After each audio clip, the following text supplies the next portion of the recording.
iPads have always sat in this weird spot in Apple's lineup. They've got so many models from that $350 price and up. I used to think they were too large and lacked features to justify the reduction in weight, in your bag instead of a laptop. But in recent years, that has changed a lot. And so, do you really need that iPad you've been thinking about buying? Now, obviously, there are those of you for whom an iPad would be essential. We're talking designers, artists, etc. However, for pretty much everyone else, the use case gets a little muddy. So first, let's go over all the different iPads. So there are four models. So we'll start with the original base iPad. Comes in only an 11-inch with the A16 chip. Starts at 128 gigabytes. Has one single rear camera and also one front-facing camera. It also comes in blue, pink, yellow, and silver. Supports the first-gen Apple Pencil as well as the USB-C Apple Pencil, and starts at $349. Who's it for? More or less schools, kids, and generally your average person who's doing, some streaming and web browsing here and there. Then we'll look at the iPad mini that comes in 8.3 inches, uses the A17 Pro chip, has one single rear camera and one front facing camera, comes in space gray, blue, purple, and starlight. Um, it also supports the regular Apple Pencil as well as the USB-C Apple Pencil, and starts at $499. Who's it for? Pretty much anyone who's looking for something that's a little bit larger than like a Pro Max size iPhone. So generally those are in the 6.7 to 6.9 inch sizes. And so just a little bit of a bump up, you get to the 8.3 inch. And that's pretty much who it's for. It's kind of I think in my mind, the weirdest of all the iPads because it's just ever so slightly bigger than like the largest phones we have now. And if you count folding phones, then it really starts to not make much sense. But it's been around for so long, so I guess they've let it stick around. The iPad Air comes in 11 or 13 inches and moves to desktop class CPUs. It uses the M3 chip. It starts at 128 gigs, uses a single rear camera and one front-facing camera as well. And just like the iPad mini, comes in space gray, blue, purple, and starlight. This time it supports the Apple Pencil Pro and USB-C Apple Pencil, and it starts at $599. Who's it for? More or less someone who looked at the base iPad and wanted an improvement in basically everything. It has a better display, a faster chip, Apple Pencil Pro support, like I mentioned, plus has size options. This is the iPad that I have. It's the one that I use pretty much all the time. It's my main iPad that I use for, web browsing, occasional content creation, etc. Um, and it also is, I think, pretty much targeted at non-creative professionals.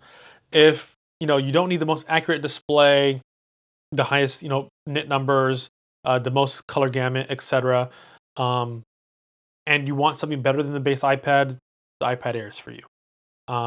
But there is one more iPad above that, and that's the iPad Pro. So the iPad Pro also comes in 11 and 13-inch sizes. Uses an M4 chip this time instead of the M3, so it's one generation ahead. And it has a tandem OLED display. So quick layman's terms on that. Essentially, Apple got two OLED displays, and stacked them on top of each other. And there's a lot more tech and explanation that goes into that. But basically, the goal was to get ton of brightness in an OLED.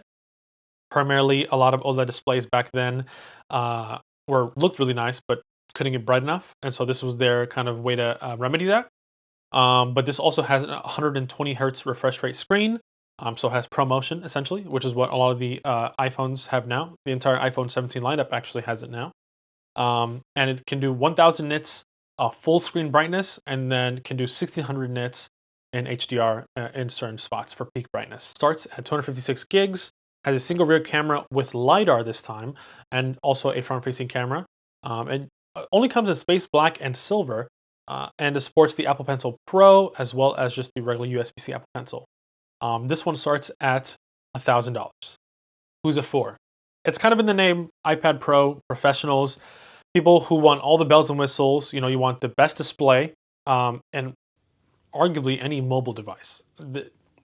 It's really good. I think if you want a chance, you should go to the Apple Store and actually look at it yourself and compare it to all the other displays there. It's the most power in an iPad. You get the full fat M4 chip, and it's extremely thin, so you get a ton of power in a really thin and light package. And it's possibly a replacement for your laptop, depending on your needs. The iPad Air might be able to Actually, any of the iPads, now that I think about it, could do that as well. But if you're a colorist, artists, video editors who edit on iPad for some reason, etc., anyone that relies on a color accurate, bright display, this iPad is for you. Apple's goal was to make sure they had an iPad for everyone. And on the hardware side of things, I think they accomplished that. The software is where they've been playing catch up with operating systems like Windows and Mac OS. iPad OS in its current state has actually gotten pretty decent with window management, full mouse support, and getting nearly full featured pro apps like Adobe Lightroom and Photoshop. They still have a way to go, but on iPad OS 26, they've definitely made some big steps in the right direction. Realistically, though, most people that I know that own an iPad at all are either students or parents. As a former college student, I'd put textbooks, regular books on my iPad, and it was a much more ergonomic way to read them since textbooks get pretty heavy, and two-in-one laptops still compromise too much, in my opinion. It was also a lot lighter than carrying those books in my backpack, and being able to read them on the go if I needed to. But college students also don't have a lot of disposable income, so Apple's online education store had iPads on sale for lower prices for students. And during the school season, you could usually get like a pair of AirPods for free if you purchase an iPad. And for any college student, that's an unbelievable value. For $350, you get a base iPad, a pair of AirPods, and on the laptop side of things, it was almost impossible to beat that kind of deal. Elementary schools, all the way up to high schools, have been incorporating more and more online work into their curriculum. And so, depending on what school you went to, you pretty much either got one of two things, either a base iPad or a Chromebook. And so, generally, those are both good enough to get whatever assignments you needed to do done and do a little bit more. And then you'd see parents who would buy an iPad for their children, and you'd go to any family restaurant, walk through the mall, etc., and you'd see a kid in a stroller watching Miss Rachel, on their iPad, and that became known as iPad kids, and that term essentially meant these are children who are addicted to their tablets and wouldn't be able to stay calm without it. Now, that's a massive problem. It has so many layers to it, but that's not something we'll get into in this video. Um, but one thing you won't see though is a kid with an iPad Pro. And so all those kids generally had base model iPads with the super chunky cases. So now you can see a pattern emerge of which iPad is the most common. The base iPad can cover 90% of uses, right? And the way I see it, if you wanted an iPad and didn't know what model you wanted, the odds are you didn't need anything better than the base iPad. However, the question we're here to answer is, do you really need an iPad, right? And so most people already have a smartphone, and less than that, but a significant amount of people also either have a laptop or a desktop PC of some sort. So an iPad becomes a secondary or tertiary device at best. If you're in that group that already has a phone and a computer, then you have to look at whether or not you have a desktop PC or a laptop. If the answer is laptop, then you don't need an iPad. But if the answer is you have a PC, then how often are you doing things on the go that require a larger screen? Are you expecting to do professional work, or is it going to be for personal use? If it's professional work, then as I said before, you already know what iPad you're going to get, or your job will provide you one. If it's personal use, then I want you to really think about how often you're going to actually use it. I know a lot of people who expected to get a ton of use out of their iPads, but just ended up using their phones when they were home or anytime they were out. I mean, the last thing you'd want is a $350 or more paperweight. I think the more interesting scenario, though, is if you don't have a laptop or a PC, right? And you need a larger screen device to use when you're, out and about or at home as well. And so for those people, I've seen a ton of YouTube videos of people switching to iPad as their only computing device, outside their phone, obviously. And the consensus has always been that as much as Apple has reduced that gap between iPad OS and Windows or Mac OS, it's still not at the point where they can make that full switch without sacrificing productivity. Those people are usually techies who tend to expect a lot more from their devices than the average person.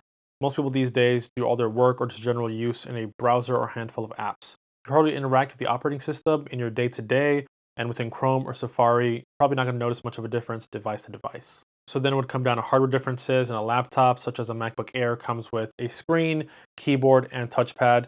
And if you were to get an iPad, you'd have to purchase a keyboard and touchpad separately. That starts to eat away at the value benefits of an iPad, because if we were to look at a comparable setup from Apple for both devices, you'd see that a MacBook Air costs $999, while a full base iPad setup is $677, and that comes with the iPad, a keyboard folio, as well as an Apple Pencil.